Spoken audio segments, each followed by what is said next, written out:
প্রিয় দর্শক মন্ডলী, আজকে আমরা আমিষজনিত রোগগুলো কি সেটা। আমাদের শিশুদের একটা রোগ হয় কোয়াশিকর।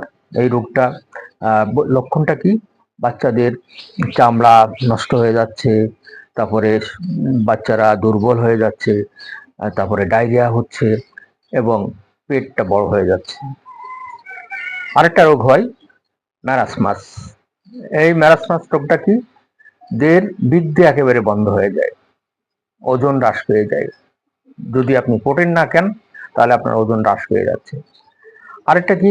বয়স্কদের রোগ প্রতিরোধ ক্ষমতা একেবারে কমে যায়। যারা বয়স্ক আছে তাদের রোগ প্রতিরোধ ক্ষমতা কমে যায় এবং রক্ত স্বল্পতা হয়। আমরা